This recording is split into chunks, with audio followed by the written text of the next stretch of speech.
Ketika kita sudah kalap, udah panik, udah nggak bisa melihat lagi di depan mata, segala sesuatu kabur, pikiran kita jadi cetek, jadi dangkal, jadi pendek.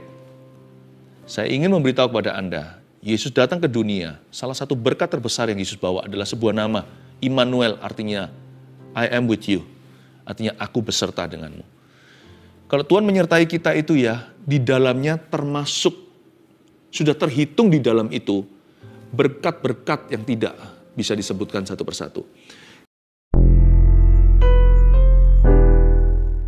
Saat kami bersatu, berkumpul, menyembah seperti ini, Kau ada di tengah kami, 2-3 orang berkumpul, Yesus ada di sana. Terima kasih Tuhan untuk persatuan hati bersama dengan keluarga Saat Teduh. Sekalipun terpencar, tersebar di mana-mana, kami satu roh ketika memuji Tuhan. Dengarkan doa umat-Mu Tuhan, sampaikan sabda-Mu, sembunyikan hamba-Mu, dalam nama Yesus. Amin. Puji Tuhan. Seperti saya katakan tadi, kalau kita kumpul seperti ini, ada kuasa ketika kita sepakat. Itulah guna persatuan dalam hadirat Tuhan. Anda berada di poros kehendak Allah, saya tahu detik ini kita berdoa bersama-sama ini adalah kehendak Tuhan. Dan satu hari di pelataran Tuhan lebih baik daripada 1000 hari tempat lain, ya kan? Mari kita sama-sama buka firman Tuhan, siapkan catatan. Kita akan belajar Alkitab hari ini dari 3 ayat saja. Mazmur 133, persaudaraan yang rukun di Alkitab kita, judulnya. Tapi saya kasih judul untuk episode ini, Kesana Tuhan perintahkan berkat, mengambil dari secuplik ayat. Kesana Tuhan perintahkan berkat. Sebenarnya cari berkat itu nggak susah ditemukan kalau alamat kita tepat. Ya kan, kalau kita tahu kemana Tuhan perintahkan berkat, kita ada di sana ya, kita dapat. Saya yakin kok, Anda dan saya sekarang ini, kita itu berada dalam hadirat Allah bersama-sama untuk berdoa saat teduh bersama. Ini adalah kehendak Allah. Lebih baik berakhir pekan dengan Tuhan. Nanti kalau sudah tidak ditonton live-nya, yang susulan, kapanpun Anda menonton ini, saya tahu itu kairos atau waktu Tuhan. Ketahuilah bahwa Anda berada persis di poros kehendak Allah, berada di senternya. Jadi sesuatu akan terjadi, imani. Percaya bersama dengan saya, something will happen to you. Ini bukan motivasi, namanya ekspektasi. Iman itu apalagi kalau bukan expecting something of God. Mengharapkan sesuatu yang datangnya dari Tuhan, bukan dari dunia. Saya percaya Tuhan itu menyediakan sesuatu yang berharga buat kita semua ya. Mari kita baca sekarang, Mazmur 133, nyanyian ziarah Daud. Sungguh alangkah baiknya dan indahnya apabila saudara-saudara diam bersama dengan rukun. Seperti minyak yang baik di atas kepala meleleh ke janggut, yang meleleh ke janggut Harun dan ke leher jubahnya. Seperti embun gunung Hermon yang turun ke atas gunung-gunung Sion, sebab kesanalah Tuhan memerintahkan berkat, kehidupan untuk selama-lamanya. Pendek saja 3 ayat, tetapi sangat dalam.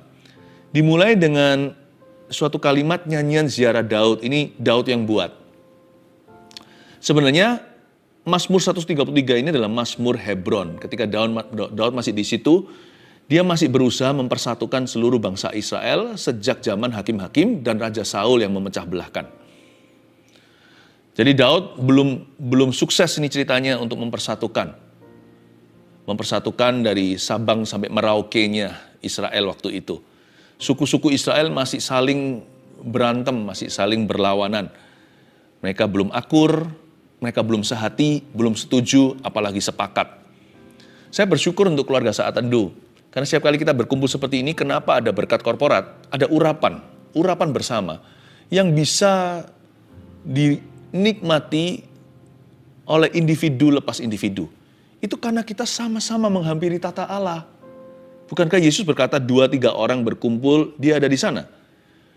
Dan kita berapa orang yang kumpul sekarang ini? Waduh, hitung sendiri. Nggak bisa terhitung hanya oleh viewership. Bisa saja loh, satu screen atau satu gadget itu ditonton beberapa orang sekaligus jikalau bukan satu keluarga. Kita berapa orang ini? Bukannya kita beriman pada angka ya, bukannya kuasa itu terletak pada jumlah, bukan. Tapi kalau hati kita sama-sama sepakat, wow, betapa besarnya berkat yang disediakan Tuhan bagi umat percaya. Saya bersyukur untuk keluarga Saat Teduh. Dan kalau Anda punya pergumulan gini, Anda live ikut STB atau Saat Teduh bersama, saya tahu bahwa Anda sekalipun sendirian mungkin di rumah untuk menyaksikannya, tapi Anda nggak sendirian loh.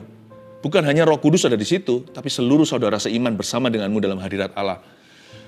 Menunya sama, terima firman-Nya, ya kan? Menyembahnya air mata, ada yang berlutut angkat tangan, ada yang duduk berdiri, ada yang lagi setir mobil, ada yang lagi di mana.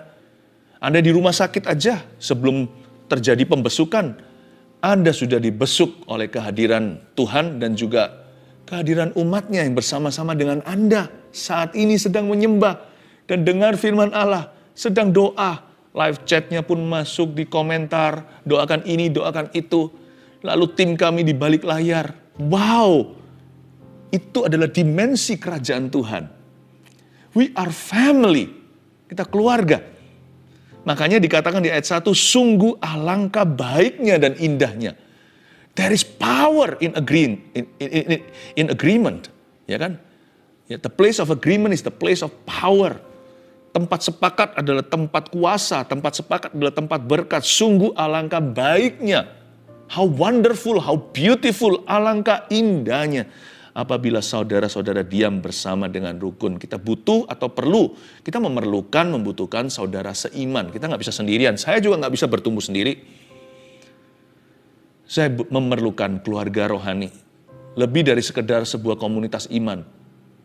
Saya perlu bergabung, saya perlu untuk I need to belong. Saya memerlukan sebuah keluarga rohani di mana saya panggil tempat itu sebagai rumah saya, rumah rohaniku.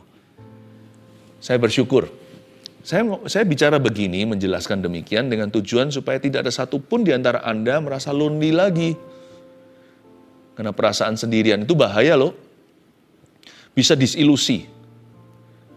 Kita bisa merasa bahwa kita adalah orang paling malang di dunia. Nanti jangan-jangan 7 roh lebih jahat juga turut masuk ke dalamnya, termasuk roh bunuh diri.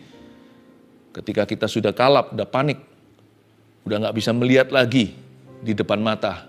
Segala sesuatu kabur, pikiran kita jadi cetek, jadi dangkal, jadi pendek. Saya ingin memberitahu kepada Anda, Yesus datang ke dunia, salah satu berkat terbesar yang Yesus bawa adalah sebuah nama, Immanuel, artinya I am with you, artinya aku beserta denganmu. Kalau Tuhan menyertai kita itu ya, di dalamnya termasuk, sudah terhitung di dalam itu, berkat-berkat yang tidak bisa disebutkan satu persatu. Kalau Tuhan memberitahu kepada saya, aku memberkatimu dengan ini, maka itu saja yang aku peroleh. Kalau Tuhan berkata, aku memberkatimu dengan itu, ya hanya itu. Tapi kalau Tuhan berkata, aku beserta denganmu, saya nggak usah memperhitungkan berkat apa yang saya terima hari ini. Saya tidak perlu worry.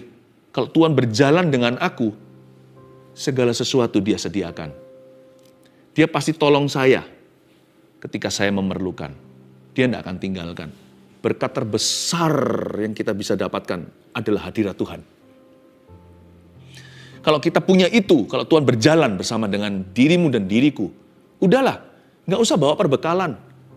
Nggak usah bawa 2 pasang sepatu, istilahnya. Ilustrasi saja, nggak usah bawa ekstra uang seperti murid-murid Yesus kalau diutus. I am with you, aku Immanuel. Udah, nggak usah bawa lebih dari 1 tongkat.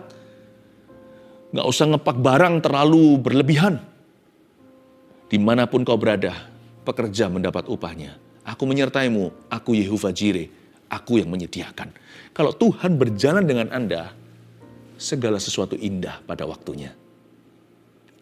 Sungguh alangkah baiknya dan indahnya apabila saudara-saudara diam bersama dengan rukun. Salah satu berkat persatuan adalah hadirat Tuhan tentunya. Ya, makanya itu nomor 1 tulis dulu ya. Kesana Tuhan perintahkan berkat, Anda bertanya, kemana? Kemana? Apa alamatnya? Kemana Tuhan perintahkan berkat? Kok bilang ke sana? Ke sana itu di mana? Saya jelaskan nomor 1 dari ayat pertama yang kita baca, sungguh alangkah baiknya dan indahnya apabila saudara-saudara diam bersama dengan rukun. Nomor 1, pastikan catat alamatnya supaya Anda tidak tersesat, supaya nggak tersasar nih. Nomor 1, hidup dalam kasih dan kedamaian itu mengundang hadirat Tuhan. Nah, ini alamat yang tepat untuk menemukan berkat. Pastikan Anda dan saya hidup dalam kasih setiap hari. Jangan hidup dalam kepahitan, jangan hidup dalam pertengkaran, jangan hidup dalam percekcokan, jangan hidup dalam kebencian. Hidup dalam kasih dan kedamaian, itu mengundang hadirat Tuhan. Damai yang saya maksudkan di sini, di poin pertama, bukanlah damai yang merupakan sebuah perasaan atau bukan damai yang feeling. Damai di sini adalah sebuah komitmen hati. Aku mau hidup berdamai dengan orang lain. Berdamai itu bukan kompromi ya. Kalau kita lihat sesuatu itu salah, kalau kita memberitahu orang itu dengan resiko dimusuhi, kalau saya jadi Anda, saya tetap akan beritahu. Namun saya jaga hati. Saya harus beritahunya dengan metode kasih. Tapi saya pasti akan beritahu dia. Kalau enggak kan berarti saya setuju dengan kejahatannya. Kedamaian itu bukan berarti orang yang selalu avoiding konflik. Orang yang selalu menghindari konflik dengan apapun harganya. Sekalipun kalau orang lain binasa, dia nggak peduli. Yang penting pokoknya aku jangan konflik sama dia. Itu salah. Kedamaian yang seperti itu, kedamaian yang palsu, kedamaian duniawi, itu damai yang semu. Tapi kedamaian di sini itu adalah orang yang mengusahakan hidup damai dengan orang lain. Gimana caranya? Dia cari common ground, dia cari tempat yang kebersamaan. Dia nggak selalu cari gara-gara dengan orang lain atau cari musuh, orang yang arogan, yang sikat kiri, sikat kanan. Kan ada orang yang memang nggak suka damai, kemana-mana cari musuhan. Padahal juga bukan prinsip-prinsip banget. Hal-hal yang sifatnya bisa subjektif, bukan sesuatu yang objektif sungguhan. Kalau ada orang yang seperti itu tuh penyakit loh. Itu hati yang penyakitan. Pokoknya suka aja rame-rame, suka huru-hara. Sukanya yang provokasi-provokasi begitu. Kalau orang punya hati seperti itu, tahukah saudara, mungkin tubuhnya sehat walafiat, tapi jiwanya sedang sakit kusta.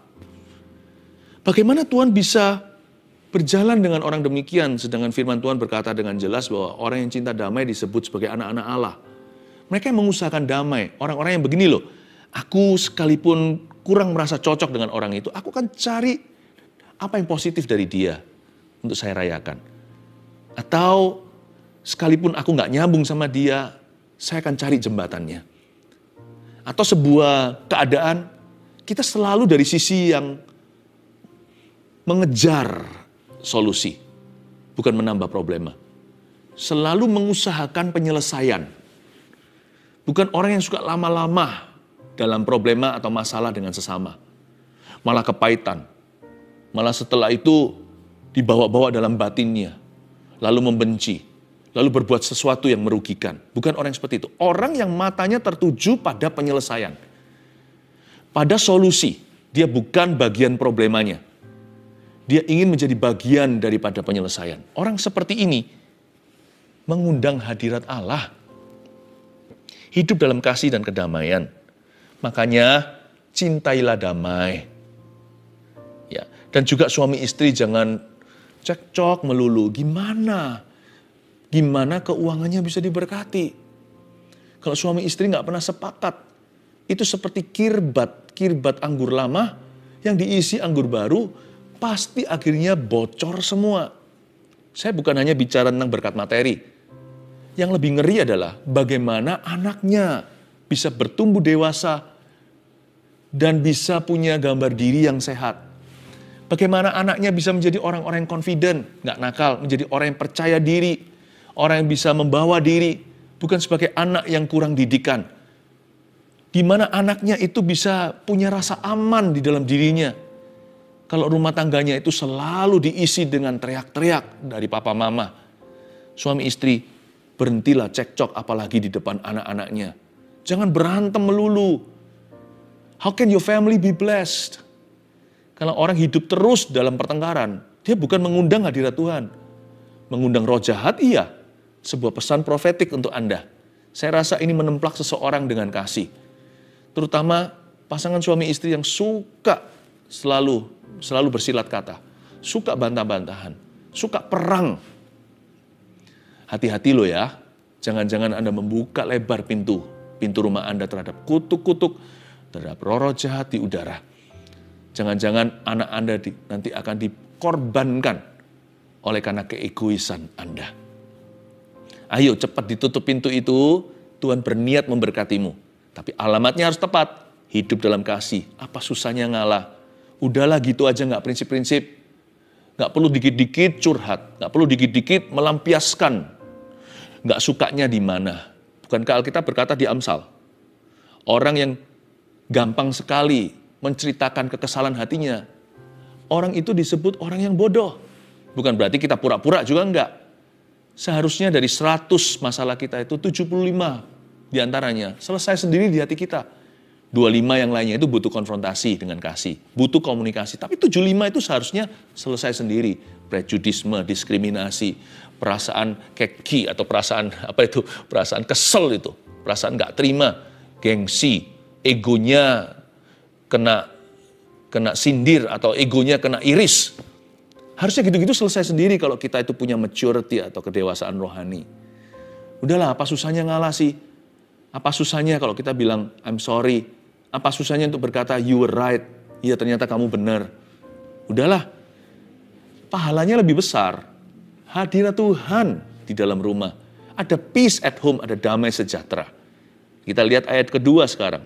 Seperti minyak yang baik di atas kepala meleleh ke janggut, yang meleleh ke janggut Harun dan ke leher jubahnya. Wow. Pertama kan alangkah baiknya kalau tinggal dengan rukun. Lalu berubah jadi minyak nih di ayat 2. Seperti minyak yang baik di atas kepala meleleh ke janggut. Kepala siapa sih? Janggut siapa sih? Yang meleleh ke janggut Harun dan ke leher jubahnya. Berarti ini minyak imamat dong. Ini bukan sembarang minyak. Di Perjanjian Lama, minyak yang meleleh dari kepala ke janggut itu minyak yang dituangkan. Itu biasanya pentahbisan. Nggak boleh orang itu, orang biasa, di Perjanjian Lama nih ceritanya, nggak boleh orang biasa terima minyak urapan yang dibikin dengan ingredient khusus. Bukan ada magic di dalamnya, bukan. Tetapi itu sesuai tuntunan Tuhan. Sesuai instruksi yang diberikan kepada Musa. Itu minyak dikhususkan hanya untuk imamat. Ya, bukan dioleskan begitu, bukan dipercikkan, tapi dituangkan. Jadi ini minyak yang dituangkan di atas kepala imam. Berarti ini bukan sekedar, minyak urapan biasa atau apa. Ini bicara tentang roh pelayanan. Nomor 2, melayani umat Tuhan itu mendatangkan pengurapan. Ini alamat yang tepat untuk berkat. Gimana hidupnya bisa mengalami berkat Kristus? Kalau dia hidup bagi diri sendiri. Bagaimana Anda bisa mengalami kepenuhan Kristus? Kalau sampai hari ini, yang Anda pikirkan, yang kita pikirkan, yang kita usahakan hanyalah untuk kepentingan diri sendiri. Minyak ini hanya dicurahkan ke atas kepala orang yang melayani. Hari ini nggak perlu kita tafsirkan ini sebagai kepala pendeta. Tapi kepala setiap orang yang sungguh-sungguh ingin melayani sesamanya. Tuhan nggak mau kita itu setelah ditebus oleh darah Yesus lalu hidup bagi diri sendiri lagi. Wah, berarti kan sama saja. Buat apa penebusan kalau gitu? Bukankah kita ditebus dari hukum dosa? Tahu nggak hukum dosa, hukum maut itu apa? Maut itu neraka. Tapi hukum yang bekerja di dunia ini selama kita hidup, nampak sekali, yaitu orang yang masih hidup bagi dirinya alias egois atau selfish. Kalau kita sudah dibebaskan dari hukum dosa dan maut, maut pun sudah dibebaskan. Hukumnya juga akhirnya batal dong. Hukum dosa itu adalah hidup untuk diri sendiri. Dan Tuhan tidak mau. Kalau orang hidup bagi dirinya, nggak akan ada pengurapan Allah atasnya. Berkat Kristus tidak akan mengikuti hidupnya, kebajikan kemurahan. Sekalipun dia bisa kaya karena dia pintar kerja. Atau mungkin ada faktor keberuntungan di dalamnya. Tapi bukan berarti bahwa dia diberkati loh. Orang kaya secara materi nggak tentu dia diberkati oleh Allah. Karena kekayaannya bisa menjadi kutukan bagi keluarganya. Susah payah akan mengikutinya. Bukan susah payah kerja untuk dapat duit. Mungkin ada orang tertentu karena saking lihai hebatnya di dalam dunia bisnis, dengan mudah uang itu tiba. Tapi susah payah mengikutinya itu bukan susah payah untuk mendapatkan duit. Susah payah setelah dapat duit. Keluarganya nggak jadi lebih dekat sama Kristus, semakin rusak, mereka bukan semakin rukun, semakin akrab, mereka semakin menjauh hubungannya semakin retak. Susah payah mengikutinya. Yang namanya materi itu nggak bisa menjamin kebahagiaan. Jadi Tuhan mau kita untuk melayani Tuhan. Nah, orang yang melayani umat Tuhan, Tuhan menjanjikan pengurapan dalam dirinya. Tahukah bahwa ministry itu menguntungkan kita lebih daripada kita menguntungkan ministry? Ministry benefits you more than you can benefit any ministry. Sebuah pelayanan itu diuntungkan dengan kita sumbangsi, saya ngerti. Tapi yang kita nggak sadari, karena kita seringkali silent atau seringkali diam soal itu, lebih banyak lagi benefitnya dari pelayanan dalam kehidupan kita dan keluarga kita, daripada yang kita bisa kontribusikan dalam pelayanan manapun. Kelihatannya saya sedang melayani, tapi saya sedang menerima. Di dalam pelayanan yang saya jalankan, ada berkat Tuhan untuk saya dan keluarga saya. Minimal ya, kalau bukan materi, kami menjadi orang yang berkenan kepada Allah. Hati kami jadi benar berada di posisi yang tepat dalam hidup ini. Our heart in the right place. Coba bayangkan. Pelayanan itu membuat kita whole atau membuat kita itu penuh. Ministry makes us whole. Karena itu, hari ini kan tayangnya akhir pekan. Besok hari Minggu jangan main gereja-gerejaan. Kalau Anda sudah bergereja, berikan dirimu. Sisihkan waktu, Tuhan gak suruh kita jadi full-timer kalau memang bukan panggilan. Sisihkan waktu sesuai dengan talenta apa yang Anda bisa. Cocokkan dengan visi gereja di mana Anda berada. Apa yang bisa Anda bantu? Toh semua pelayanan itu kan membantu sesama, membantu manusia. Ministry itu kan ujung tombaknya itu menjamah seseorang. Ya kan? Berikan dirimu. Saya dorong ya. Kalau hari ini tayangnya Sabtu, saya dorong Anda besok Minggu dengan mata elang cari-cari di mana tempat Anda. Dan jangan yang kita incar itu mimbar, panggung, karena kita tidak boleh punya roh tampil. Kalau memang kita harus ditampilkan, itu karena memang kita excellent di bidang itu, atau memang adalah orang-orang yang sama Tuhan dijadikan alat pilihan. Itu pun bebannya besar.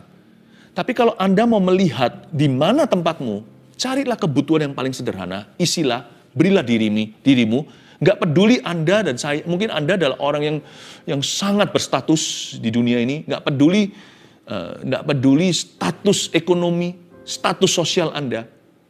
Ministry melayani itu berarti menghambakan diri pada Kristus demi umatnya. Ini alamat tepat. Kesana Tuhan perintahkan berkat. Lihatlah nanti, tiba-tiba suami istri pulih sendiri pernikahannya. Padahal dulu cekcok melulu. Sejak mereka melayani, mereka nggak jadi orang yang egois lagi. Pelan-pelan dikikis. Suami mulai menjalankan yang namanya servant leadership di rumah. Bukan kepemimpinan diktator, tapi kepemimpinan hamba. Istri pun mulai mengerti posisinya ketika dia melayani umat Tuhan. Dan dia di dalam roh pelayanan, Roh Kudus juga akhirnya mengajari dia sebelum dan sesudah melayani. Diajari gimana menundukkan diri. Betapa indah, anak muda juga yang liar bisa menjadi anak yang baik di rumah. Karena mereka mengerti, mereka diajari bahwa kalau kita melayani, kita harus persiapan hati. Gak boleh kita pelayanannya seperti ini, di rumah kelakuannya beda. Wow, ada urapan yang mengubahkan. Dan nanti kita bawa spirit yang seperti itu, spirit pelayanan itu dalam tempat kerja kita. Tiba-tiba promosi terjadi. Why? Kenapa? Karena orang melihat etika Anda berbeda. Kejujuran pun mulai mendominasi. Yang dulunya suka bohong, suka menipu, atau suka sikut kanan kiri. Sekarang mulai ada roh takut akan Tuhan. Tentunya memang saya tahu dalam pelayanan orang juga bisa munafik sih. Tapi pelayanan kalau dijalankan dengan benar, besar benefitnya. Lebih gede benefit yang kita terima dari pelayanan kita jalankan daripada sumbangsi kita. Ya, ini catat alamat berkat. Melayani lebih sungguh. Tuhan telah melayani lebih dulu kepadaku. Melayani umat Tuhan itu mendatangkan pengurapan. Yang ketiga, seperti embun gunung Hermon yang turun ke atas gunung-gunung Sion. Sebab kesanalah Tuhan memerintahkan berkat kehidupan untuk selama-lamanya. Luar biasa ya, kalau kita itu hidup dalam kasih, hidup dalam kedamaian yang disengaja, nggak cari gara-gara. Lalu kalau kita itu memberi diri untuk melayani, nggak jadi orang Kristen biasa-biasa, nanti berkat Tuhan itu bisa komplikasi sendiri. Coba Anda lihat ya, seperti embun Gunung Hermon yang turun ke atas Gunung Sion. Titik tertinggi di Israel itu Gunung Hermon di utara sana. Dan kalau dia lagi winter atau musim dingin bisa bersalju. Tempatnya skiing juga atau mereka itu olahraga musim dingin. Nah itu turun ke bawah, mulai sampai ke gunung-gunung Sion. Itu turun ke selatan lagi, itu sampai ke Laut Mati. Melalui sungai Yordan tentunya ya. Sungai Yordan itu kan panjang. Nah air gunung es itu sampai ke sungai Yordan jadi air dingin biasa. Lalu sampai ke Laut Mati, dia itu mengalami perubahan. Selama perjalanan dapat 850.000 ton garam atau mineral. Hingga mencapai titik terendah di dunia, yaitu Laut Mati di sebelah selatan Israel itu. Yang gajah pun kalau dicemplungkan ke sana itu mengapung ke permukaan. Saya pernah di sana berenang, lebih tepatnya bukan berenang sih, hanya mengambang. Kita nggak bisa berenang, nggak boleh masuk ke dalam. Itu asinnya luar biasa, mineralnya tinggi. Pernah sekali luka, saya sempat luka waktu membaptis orang di Sungai Yordan. Ya kan, itu lagi panas sekali, tanah batunya saya nggak pakai sandal.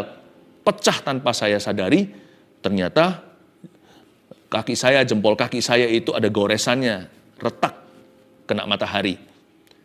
Saya masuk kemudian, untungnya besoknya kami akhirnya ke Laut Mati. Di Laut Mati, saya masuk ke sana, perih sekali, keluar, nutup loh luka basahnya.